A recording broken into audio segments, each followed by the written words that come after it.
Your attention please.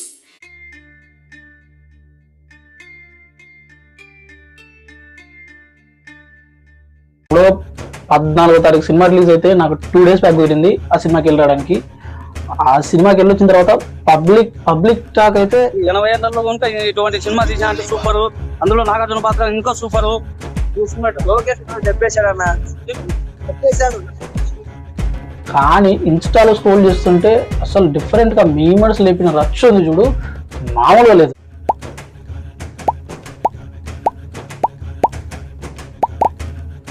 అటువంటి కొన్ని ఆనిముత్యాలు ఈ వీడియోలో మీ ముందు ప్రజెంట్ చేస్తున్నా, కాసుకోండి.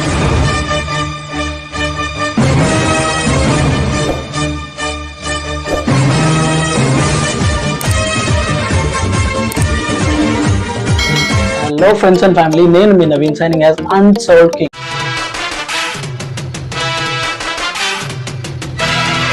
రజనీ సినిమా అంటే జనరల్ గానే హైప్ ఉంటది, అలాంటిది డైరెక్షన్ లోకేష్ కనకరాజ్ అనేసరికి పోతారు, మొత్తం పోతారు అనే టైప్ లో హైప్ వచ్చింది. దీనికి ఇంకా యాడ్ చేస్తూ నాగమామ విలన్, మలయాళం నుండి సౌబిన్, కన్నడ నుండి ఉప్పి, నార్త్ నుండి ఆమీర్, ఇంకా సినిమాకి తిరిగే లేదనుకున్నారు.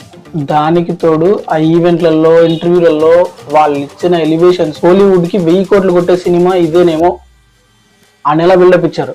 లోకేష్ కనకరాజ్ మాత్రం థియేటర్కి వస్తే ఆడియన్స్ నాకు ఇచ్చే 150 రూపీస్కి నేను న్యాయం చేయగలిగితే చాలన్నాడు. కానీ ఎందుకో సినిమా అనుకున్నంత లేదని నాకు అనిపించింది. అంటే ఎందుకంటే ఆ స్టోరీ స్లో నెరేషన్ కావచ్చు, నాగార్జున క్యారెక్టర్ పెద్దగా ఇంపార్టెన్స్ లేకపోవడం కావచ్చు, రజనీ మూవీ అంటేనే ఎలివేషన్స్, ఆ ఎలివేషన్స్ కూడా చాలా తక్కువ. ఆ ఎలివేషన్స్ పడాల్సిన వాళ్ళకి పడకుండా వేరే క్యారెక్టర్లకి ఎలివేషన్ లేపాడు. అసలు సినిమా వీళ్ళదా వాళ్ళిద్దరిదా అర్థం కాదు.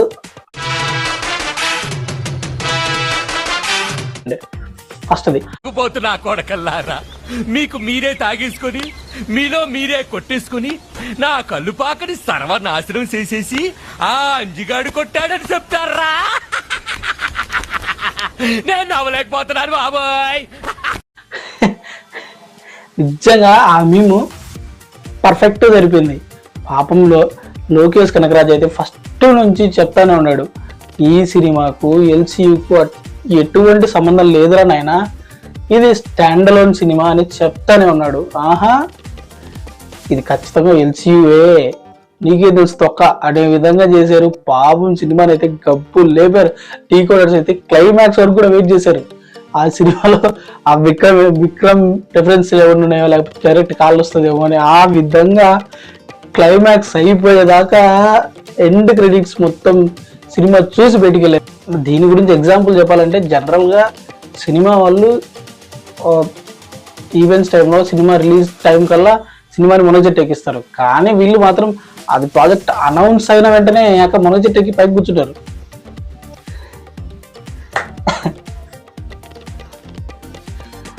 అనౌన్స్ అయిన వెంటనే మొనజెట్టికి పైన కూర్చున్నారు. ఒరే స్వామి, ఇది ఆ సినిమా కాదురా, అంత హైప్ లేదురా, తగ్గించుకున్నా అన్న, నీకేం తెలుసు ఒక్క అనే విధంగా. అయినా ఈ విషయం కూడా కొన్ని పెద్ద ప్రాజెక్టులు ఓకే అయిన తర్వాతనే దాని ఎక్స్పెక్టేషన్స్ ఎక్కడికో వెళ్ళిపోతున్నాయి. నువ్వు చేస్తున్న పనుల వల్ల ప్రజలకి రోజు రోజుకి నీ మీద ఆశలు, అంచనాలు పెరిగిపోతుంది. ఒక స్టేజ్ దాటాక వాళ్ళ అంచనాలకి నువ్వు కూడా సరిపో. ఇది ఈ సినిమాకనే కాదు, ఈ మధ్యన చాలా సినిమాలకి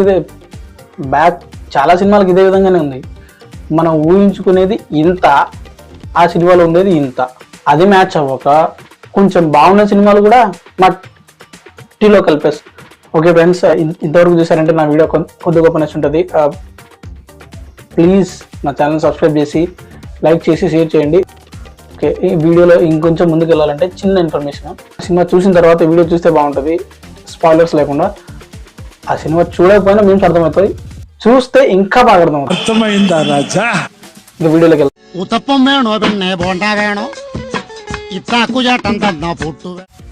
సినిమా చూసాక లిటరల్ గా నాకు కూడా ఇదే అనిపించింది.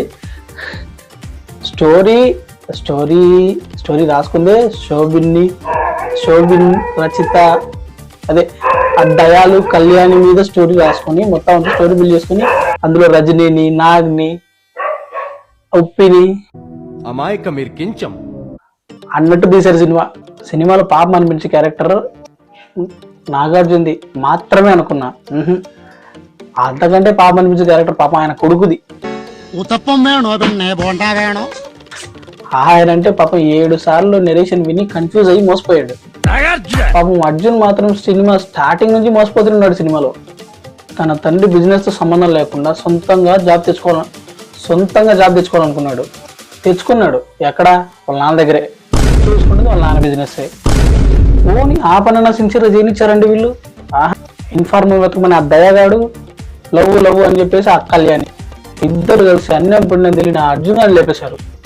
ఏరా ప్రసాద్, నేను తెలిసి ఎప్పుడు ఎవరికి ఏ అన్యాయం చేయలేదే, అలాంటిది నాకే ఎందుకు జరుగుతుందో ఇలా.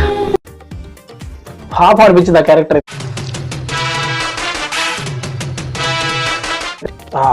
ఇంకా దయాల్ క్యారెక్టర్ ఎన్నిసార్లు కొట్టిన చావని పావురా నువ్వు. ఇప్పుడు అట్లా ఉంది ఆయన క్యారెక్టర్. వా ఏం యాక్ట్ చేసావన్నా, తుమ్ములు లేపావు.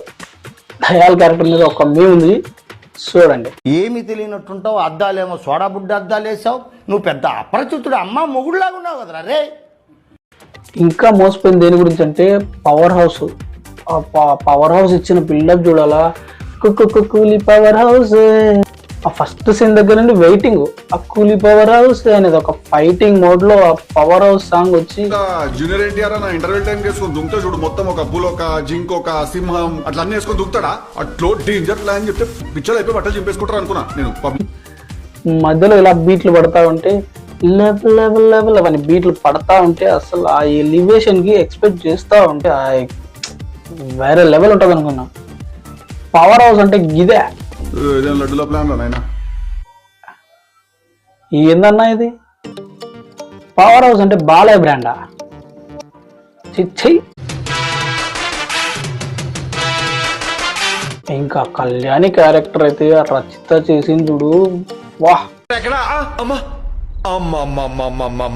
ఫేస్ ఏమో శ్రీదేవి, స్కెచ్ ఏమో Phoolan Devi. What a realistic performance, hats off. First లో అంత స్వాతిముత్యం లాగా ఉంటే ఈ క్యారెక్టర్ ఇంటర్వెల్ కల్లా అనుకున్నా నేను, ఈ క్యారెక్టర్ ఇంటర్వెల్ కల్లా ఫినిష్. దీని తర్వాత అర్జున్ రివోల్ట్ అవడమో లేకపోతే వాళ్ళు అర్జున్ హెల్ప్ చేయడం కోసం దేవా ఇద్దరు కలిసి రివోల్ట్ అవడమో, సైమంది లాస్ట్ లో క్లైమాక్స్ లో బీభత్సంగా ఉంటే దాన్ని ఊహించుకుంటే అన్ఎక్స్పెక్టెడ్ అవుట్ ఆఫ్ సిలబస్ వచ్చింది. ఈడ వచ్చి ఎవరెవరు ఆపరేట్ చేయలేని మిషన్లు కూడా ఆపరేట్ చేసింది. పెద్ద హైలైట్ ఆ సినిమాకి. సినిమా మెయిన్ మన స్టార్టింగ్ దగ్గర నుంచి చూపించేదే ఒక మిషన్ ఆపరేట్ చేయడం కోసమే ఒక మెయిన్ క్యారెక్టర్ ని క్రియేట్ చేసినాడు. అటువంటిది వచ్చేసి ఈడ ఇప్పుడు సింపుల్ గా హ్యాండిల్ చేసింది.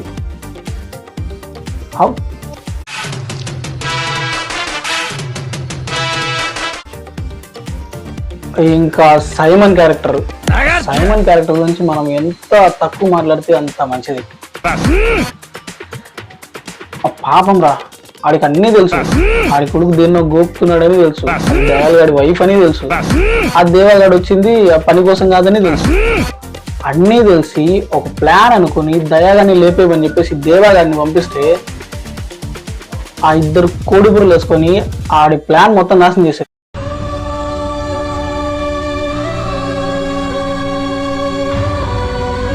ఫోన్లే పాపం ఇదంతా ఒక రకమైతే, నాకేదన్నా జరిగితే ఇంకొకడు వస్తాడు ఆయన బిల్డప్ ఇచ్చి ఎలివేషన్ ఇచ్చి లేబులే పిలిచిపోయి ఆ దహా కూడా వచ్చి బీడీ ఉందా అని అడుగుతాడు.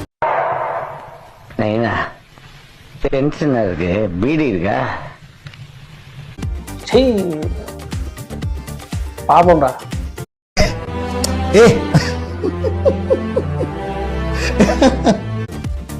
ఓకే ఫ్రెండ్స్, ఈ వీడియోకి అయితే ఇంతవరకే. కొంత ఎంటర్టైన్ అవుతున్నారు అనుకుంటున్నాను. సో ప్లీజ్ నా ఛానల్ని సబ్స్క్రైబ్ చేసి లైక్ చేసి కామెంట్ చేసి షేర్ చేయండి. ఒకవేళ మీకు ఈ వీడియో మీద ఇంకా కావాలనుకుంటే పార్ట్ 2 అని కింద కామెంట్లో మెన్షన్ చేయండి. పార్ట్ 2 కూడా డెఫినెట్గా చేస్తా. ఈ వీడియోకి ఒక 20 లైక్స్ టార్గెట్గా పెట్టుకుందాం. 20 లైక్స్ టార్గెట్ తొందరగా కంప్లీట్ అయిపోతే నేను వీడియో కూడా పార్ట్ 2 వీడియో కూడా తొందరగా చేసి పెడతాను. ఇంకా చాలా మీమ్స్ ఉన్నాయి, దాచాం. కుప్పలుగా ఉన్నాయి సినిమాలు. నచ్చితే లైక్ చేయండి, మీ ఫ్రెండ్స్ అండ్ ఫ్యామిలీకి షేర్ చేయండి. Thank you all, signing off.